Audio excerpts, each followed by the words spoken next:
ಎಲ್ಲರಿಗೂ ನಮಸ್ಕಾರ. ಅಮಿತಾಸ್ ಕಿಚನ್ಗೆ ಸ್ವಾಗತ. ಸ್ನೇಹಿತರೆ, ಇವತ್ತು ನಾನು ಕೇರಳದ ಸ್ಪೆಷಲ್ ಉಣ್ಣಿಯಪ್ಪ ರೆಸಿಪಿಯನ್ನು ಮಾಡ್ತಾ ಇದ್ದೇನೆ. ಇದು ಹೊರಗಿನಿಂದ ಒಂದು ಸ್ವಲ್ಪ ಕ್ರಿಸ್ಪಿಯಾಗಿ ಒಳಗಡೆ ಸಾಫ್ಟ್ ಆಗಿರುವಂಥ ಒಂದು ರೆಸಿಪಿ. ಇದನ್ನು ನಾವು ಒಂದು ವಾರದವರೆಗೂ ಇಟ್ಟುಕೊಂಡು ತಿನ್ಬೋದು. ರುಚಿಯಲ್ಲಿ ಏನೇ ವ್ಯತ್ಯಾಸ ಆಗೋದಿಲ್ಲ.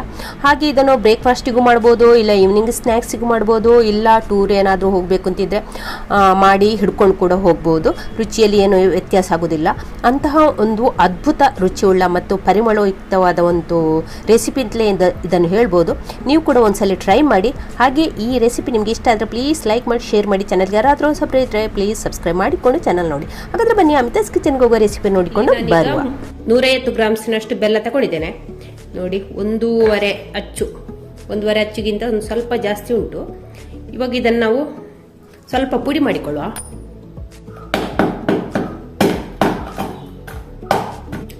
ಇವಾಗ ಇದಕ್ಕೆ ನಾನು ಈ ಚಿಕ್ಕ ಲೋಟದಲ್ಲಿ 1 ಲೋಟದಷ್ಟು ನೀರನ್ನು ಕೂಡ ಹಾಕ್ತಾ ಇದ್ದೇನೆ. ಇನ್ನು ಇದನ್ನು ನಾವು ಕರಗಿಸಿಕೊಳ್ಬೇಕು.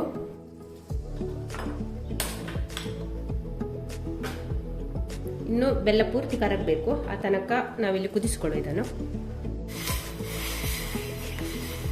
ಬೆಲ್ಲ ಪೂರ್ತಿ ಕರಗಬೇಕು. ಇಲ್ಲಿ ಪಾಕ ಆಗೋದು ಬೇಡ, ಕರಗಿದ್ರೆ ಸಾಕಾಗ್ತದೆ. ಬೆಂಕಿಯನ್ನು ಹಾಗೆ ತುಂಬ ಬೆಂಕಿಯನ್ನು ಅಷ್ಟೇ ಹೈಯಲ್ಲಿ ಇಟ್ಕೊಳ್ಳೋದು ಬೇಡ. ಇವಾಗ ನೋಡಿ ಪೂರ್ತಿ ಕರಗಿದೆ ಬೆಲ್ಲ. ಇಷ್ಟಾದ್ರೆ ಸಾಕು. ಸ್ಟವ್ ಆಫ್ ಮಾಡ್ತಾ ಇದ್ದೇನೆ. ಇಲ್ಲಿ ಪಾಕ ಮಾಡಲಿಕ್ಕಿಲ್ಲ, ಬೆಲ್ಲ ಕರಗಿದ್ರೆ ಸಾಕು ಅಷ್ಟೇ. ಇವಾಗ ಸ್ಟವ್ ಆಫ್ ಮಾಡ್ತಾ ಇದ್ದೇನೆ. ಇನ್ನು ಇದನ್ನು ನಾವು ಪೂರ್ತಿ ತಣ್ಣಗಾಗಲಿಕ್ಕೆ ಬಿಡುವ. ಇಲ್ಲಿ 1 ಕಪ್ಪಿನಷ್ಟು ದೋಸೆ ಅಕ್ಕಿಯನ್ನು ತಗೊಂಡಿದ್ದೇನೆ, ಬೆಳ್ತಿಗಕ್ಕಿ. ಇದನ್ನು 4 ಗಂಟೆಗಳ ಕಾಲ ನೆನೆ ಹಾಕಿ ಚೆನ್ನಾಗಿ ವಾಶ್ ಮಾಡಿ ನೀರನ್ನೆಲ್ಲ ಸೋಸಿಕೊಂಡು ಇಟ್ಟಿದ್ದೇನೆ ನೋಡಿ. ದೋಸೆ ಅಕ್ಕಿ 1 ಕಪ್ಪಿನಷ್ಟು ಉಂಟು. ಹಾಗೆ ಇವಾಗ ಇದನ್ನೆಲ್ಲ ಮಿಕ್ಸರ್ ಜಾರಿಗೆ ಹಾಕಿಕೊಳ್ಳುವ.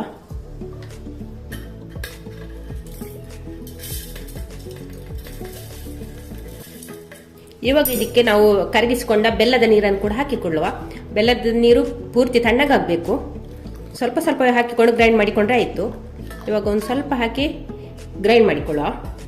ಇಲ್ಲಿ ನೋಡಿ ಅಕ್ಕಿಯನ್ನು ಸ್ವಲ್ಪ ಗ್ರೈಂಡ್ ಮಾಡಿಕೊಂಡಿದ್ದೇನೆ, ಪೂರ್ತಿ ಗ್ರೈಂಡ್ ಮಾಡಿಕೊಳ್ಳಿಲ್ಲ.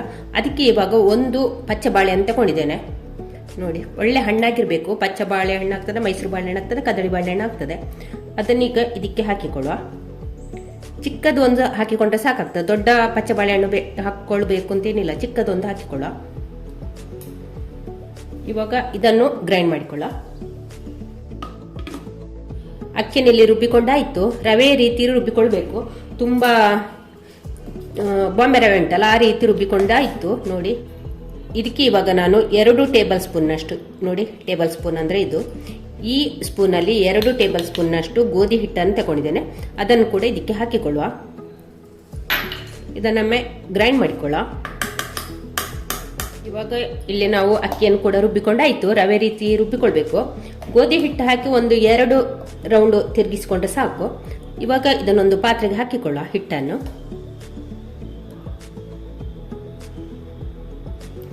ಇವಾಗ ಇದಕ್ಕೆ ನಾನು ಅಕ್ಕಿಯನ್ನೆಲ್ಲ ರುಬ್ಬಿಕೊಂಡಾಯ್ತು. ಇವಾಗ ಇದಕ್ಕೆ ನಾನೊಂದು 1/4 ಟೀ ಸ್ಪೂನ್ ಅಷ್ಟು ಉಪ್ಪನ್ನು ಸೇರಿಸ್ತಾ ಇದ್ದೇನೆ. ಹಾಗೆ 1-2 ಪಿಂಚಿನಷ್ಟು ಸೋಡಾ ಹಾಕ್ತಾ ಇದ್ದೇನೆ.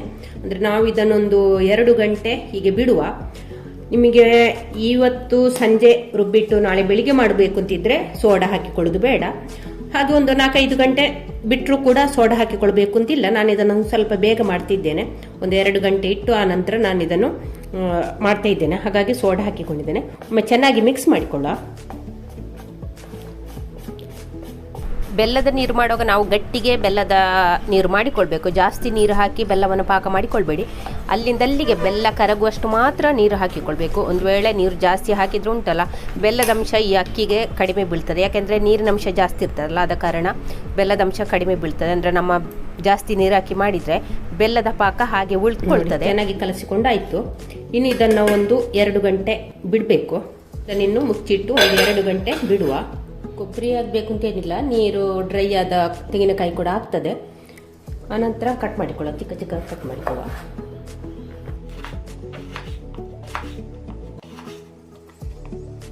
ತೆಂಗಿನಕಾಯಿ ತುಂಬ ಇಷ್ಟ ಇದ್ದವರು ಜಾಸ್ತಿ ಹಾಕಿಕೊಂಡ್ರೆ ಆಯಿತು, ಇಷ್ಟ ಇಲ್ಲದವರು ಒಂದು ಸ್ವಲ್ಪ ಹಾಕಿಕೊಂಡ್ರೆ ಆಯಿತು. ತೆಂಗಿನಕಾಯಿ ಹಾಕಿದರೆ ಒಳ್ಳೆಯದಾಗ್ತದೆ.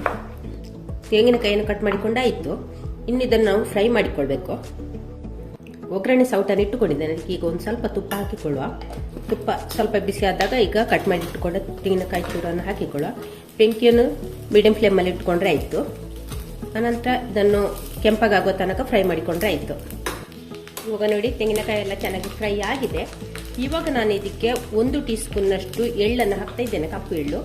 ಸ್ಟವನ್ನು ಆಫ್ ಮಾಡಿಕೊಳ್ಳುವ. ಇದೇ ಬಿಸಿಯಲ್ಲಿ ಎಳ್ಳು ಕೂಡ ಫ್ರೈ ಆಗ್ತದೆ. ಸ್ಟವ್ ಆಫ್ ಮಾಡಿಕೊಂಡಿದ್ದೇನೆ. ಇದನ್ನು ನಾವು ಪೂರ್ತಿ ತಣ್ಣಗಾಗಲಿಕ್ಕೆ ಬಿಡುವ. ಇಲ್ಲಿ ಎಳ್ಳು ಕೂಡ ಚಟಪಟ ಅಂತ ಹೇಳ್ತಾ ಉಂಟು. ಇಷ್ಟಾದರೆ ಸಾಕು. ಸ್ಟವ್ ಆಫ್ ಮಾಡಿಕೊಂಡಿದ್ದೇನೆ. ಇನ್ನು ಪೂರ್ತಿ ತಣ್ಣಗಾಗಲಿಕ್ಕೆ ಬಿಡುವ ಇದನ್ನು. ನೋಡಿ ಹಿಟ್ಟನ್ನು ಕಲಸಿಟ್ಟು ಸುಮಾರು 2 ಗಂಟೆ ಆಯಿತು. ಇವಾಗ ನಾನು ಇದಕ್ಕೆ ನಾವು ಹುರಿದಿಟ್ಟ ತೆಂಗಿನಕಾಯಿ ಮತ್ತು ಎಳ್ಳನ್ನು ಇದಕ್ಕೆ ಹಾಕಿಕೊಳ್ಳುವ.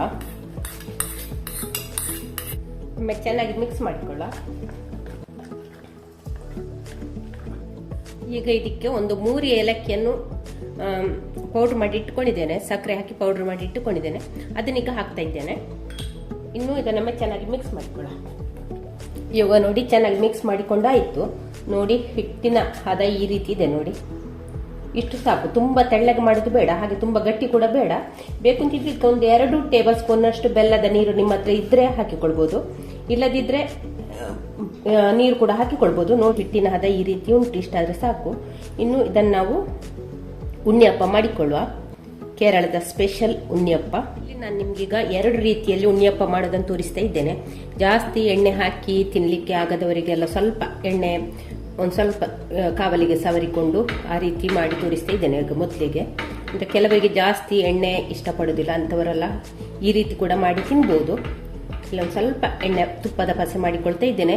ತುಪ್ಪ ಹಾಕಿಕೊಳ್ಬೋದು, ಎಣ್ಣೆ ಏನನ್ನು ಬೇಕಾದ್ರೂ ಹಾಕಿಕೊಳ್ಬೋದು. ನಾನಿಲ್ಲಿ ತುಪ್ಪ ಹಾಕಿಕೊಂಡಿದ್ದೇನೆ ಒಂದು ಸ್ವಲ್ಪ. ಇದೀಗ ಕಾವಲಿ ಚೆನ್ನಾಗಿ ಕಾಯಬೇಕು. ಈಗ ಕಾವಲಿ ಚೆನ್ನಾಗಿ ಕಾದಿದೆ. ಈಗ ನಾವು ಈ ಹಿಟ್ಟನ್ನು ಇದಕ್ಕೆ ಹಾಕಿ ಎಣ್ಣೆ ಸವರಿಕೊಂಡು ಉಣ್ಣಿಯಪ್ಪ ಮಾಡೋದಿದ್ರೆ ಹಿಟ್ಟನ್ನು ಇನ್ನೂ ಸ್ವಲ್ಪ ತೆಳ್ಳಗೆ ಮಾಡಿಕೊಳ್ಬೇಕಾಗ್ತದೆ. ತುಂಬ ಗಟ್ಟಿ ಮಾಡೋದು ಬೇಡ, ತೆಳ್ಳಗೆ ಮಾಡಿಕೊಂಡು ಉಣ್ಣಿಯಪ್ಪ ಹುಯ್ಕೊಂಡ್ರೆ ಆಯಿತು. ಈಗ ಒಂದು 2 ನಿಮಿಷದ ನಂತರ ನಾನೀಗ ಮುಚ್ಚಳ ತೆಗಿತಿದ್ದೇನೆ. ಇದನ್ನೆಲ್ಲ ಈಗ ಒಮ್ಮೆ ಮಗುಚಿ ಹಾಕಿಕೊಳ್ಳುವ. ಹೀಗೆ ಇದನ್ನು ಮಗುಚಿಗೆ ಹಾಕಿಕೊಳ್ಳುವ. ಸ್ಪೂನಿನ ಸಹಾಯದಿಂದ ಇಲ್ಲದ್ರೆ ಒಂದು ಹೀಗೆ ನೋಡಿ ಕಡ್ಡಿಯಿಂದ ಮಗುಚಿ ಹಾಕಿಕೊಳ್ಳುವ. ಇವಾಗ ನಾವಿಲ್ಲಿ ಎಣ್ಣೆ ಹಚ್ಚಿ ಮಾಡಿದ ಉಣ್ಣಿಯಪ್ಪನೆಲ್ಲ ತೆಕ್ಕೊಳ್ಳುವ. ನೋಡಿ ಈ ರೀತಿ ಎಣ್ಣೆ ಸವರಿಕೊಂಡು ಮಾಡಿದವಲ್ಲ, ಒಂದು ಸ್ವಲ್ಪ ಎಣ್ಣೆ ಸವರಿಕೊಂಡು ಮಾಡಿದಂಥ ಉಣ್ಣಿಯಪ್ಪ. ಇದನ್ನೀಗ ತೆಗೆಯುವ. ಇವಾಗ ಅದೇ ಕಾವಲಿಗೆ ನಾನು ಎಣ್ಣೆ ಹಾಕ್ತಾ ಇದ್ದೇನೆ. ಒಂದು ಕಾವಲಿಯ ಮುಕ್ಕಲ್ನಷ್ಟು ಎಣ್ಣೆ ಹಾಕಿಕೊಂಡ್ರೆ ಆಯಿತು. ಅದಕ್ಕೆ ಈಗ 1 ಸ್ಪೂನ್ನಷ್ಟು ತುಪ್ಪವನ್ನು ಕೂಡ ಹಾಕ್ತಾ ಇದ್ದೇನೆ. ಈಗ ಹಾಕಿದ್ರದ ನಂತರ ಎಲ್ಲ ಕಡೆ ಸ್ಪ್ರೆಡ್ ಆಗ್ತದೆ. ಹಾಗೆ ಎಣ್ಣೆ ಕೂಡ ಚೆನ್ನಾಗಿ ಕಾದಿರಬೇಕು. ಎಣ್ಣೆ ಕಾದ ನಂತರವೇ ನಾವಿಲ್ಲಿ ಹಿಟ್ಟನ್ನು ಹಾಕಿಕೊಳ್ಬೇಕಾಗ್ತದೆ. ಇಲ್ಲಿ ಹಿಟ್ಟನ್ನು ನಾವು 3/4 ಭಾಗದಷ್ಟು ಹಾಕಿಕೊಂಡ್ರೆ ಆಯಿತು.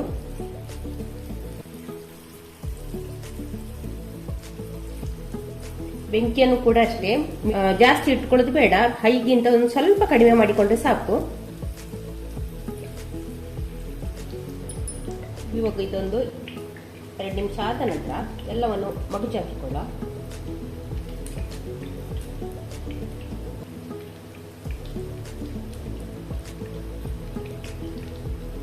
ಇಲ್ಲಿ ಇವಾಗ ನಮ್ಮ ಉಣ್ಣಿಯಪ್ಪ ತೆಗಿಲಿಕ್ಕೆ ಕೂಡ ರೆಡಿ ಆಗಿದೆ. ನೋಡಿ ಕಲರ್ ಎಷ್ಟು ಚೆನ್ನಾಗಿ ಬಂದಿದೆ ನೋಡಿ.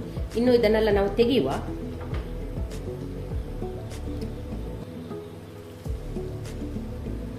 ಈಗ ಒಂದು ಕಡ್ಡಿಯ ಸಹಾಯದಿಂದ ಹೀಗೆ ತಕೊಂಡ್ರೆ ಆಯ್ತು. ಎಲ್ಲವೂ ಕೂಡ ಒಟ್ಟಿಗೆ ಹೀಗೆ ಮಾಡಿಕೊಂಡು ತೆಗೆದ್ರೆ ಆಯ್ತು. ನೋಡಿ ಸ್ನೇಹಿತರೆ, ನಮ್ಮ ಉಣ್ಣಿಯಪ್ಪ ಯಾವ ರೀತಿ ಬಂದಿದೆ ನೋಡಿ. ನೋಡ ಕಟ್ ಮಾಡಿ ತೋರಿಸ್ತಿದ್ದೇನೆ ನೋಡಿ. ಹೊರಗೆ ಸ್ವಲ್ಪ ಕ್ರಿಸ್ಪಿಯಾಗಿ, ಒಳಗೆ ನೋಡಿ ಸಾಫ್ಟ್ ಆಗಿ ಬಂದಿದೆ. ನಾವು ಗೋಧಿ ಹಿಟ್ಟು ಹಾಕೋದು ಕೂಡ ಅಷ್ಟೇ. ಹಿಟ್ಟು ನಮಗಿಲ್ಲಿ ಉಣ್ಣಿಯಪ್ಪ ಸಾಫ್ಟ್ ಆಗಿ ಬರಲಿಕ್ಕೆ ಬೇಕಾಗಿ ಗೋಧಿ ಹಿಟ್ಟು ಹಾಕೋದು. ಮತ್ತು ನಿಮಗೆ ಜಾಸ್ತಿ ಮಾಡೋದಿದ್ರೆ ಎಲ್ಲ ಸ್ವಲ್ಪ ಅನ್ನವನ್ನು ಕೂಡ ಸೇರಿಸ್ಕೊಳ್ಬೋದು. ಒಂದು ಅರ್ಧ ಕೆಜಿದೆಲ್ಲ ಮಾಡೋದಿದ್ರೆ ಒಂದು 1/4 ಕಪ್ಪಿನಷ್ಟು ಅನ್ನವನ್ನು ಕೂಡ ಸೇರಿಸಿಕೊಳ್ಬೋದು. ಬಾಳೆಹಣ್ಣನ್ನು ಸ್ವಲ್ಪ ಕಡಿಮೆ ಮಾಡಬೇಕು. ನೋಡಿ ಸ್ನೇಹಿತರೆ, ಎಷ್ಟು ಚೆನ್ನಾಗಿ ಬಂದಿದೆ. ಸಾಫ್ಟಾಗಿ, ಹೊರಗೆ ಒಂದು ಸ್ವಲ್ಪ ಕ್ರಿಸ್ಪಿಯಾಗಿದೆ. ಹಾಗೆ ಒಳಗೆ ನೋಡಿ ಎಲ್ಲ ಎರಿಯಾಗಿ ಚೆನ್ನಾಗಿ ಬಂದಿದೆ. ಮತ್ತು ಸ್ವೀಟ್ ನಿಮಗೆ ಜಾಸ್ತಿ ಬೇಕು ಅಂತಿದ್ರೆ ಬೆಲ್ಲದ ಪಾಕವನ್ನು ಜಾಸ್ತಿ ಹಾಕಿಕೊಳ್ಬೋದು, ಬೆಲ್ಲದ ನೀರನ್ನು ಜಾಸ್ತಿ ಹಾಕಿಕೊಳ್ಬೋದು. ಇದು ನಾನು ಇದಕ್ಕೆ ಹಾಕಿದ ಬೆಲ್ಲ ಕರೆಕ್ಟ್ ಆಗಿದೆ, ಸ್ವೀಟ್ ಎಲ್ಲ ಹದದಲ್ಲಿ ಉಂಟು. ಹಾಗೆ ನೋಡಿ, ನೀವು ಕೂಡ ಒಂದ್ಸಲ ಟ್ರೈ ಮಾಡಿ. ಈ ವಿಡಿಯೋ ನಿಮ್ಗೆ ಇಷ್ಟ ಆದರೆ ಪ್ಲೀಸ್ ಒಂದು ಲೈಕ್ ಮಾಡಿ, ಶೇರ್ ಮಾಡಿ. ಚಾನಲ್ಗೆ ಯಾರಾದರೂ ಹೊಸಬ್ರು ಇದ್ದರೆ ಪ್ಲೀಸ್ ಸಬ್ಸ್ಕ್ರೈಬ್ ಮಾಡಿಕೊಂಡು ಚಾನಲನ್ನು ನೋಡಿ. ಸ್ನೇಹಿತರೆ, ಇನ್ನೊಂದು ಹೊಸ ರೆಸಿಪಿ ಅಥವಾ ಬ್ಲಾಗ್ ಒಂದಿಗೆ ಸಿಗೋಣ. ಅಲ್ಲಿಯವರೆಗೆ take care, bye bye. Thank you ಸ್ನೇಹಿತರೆ.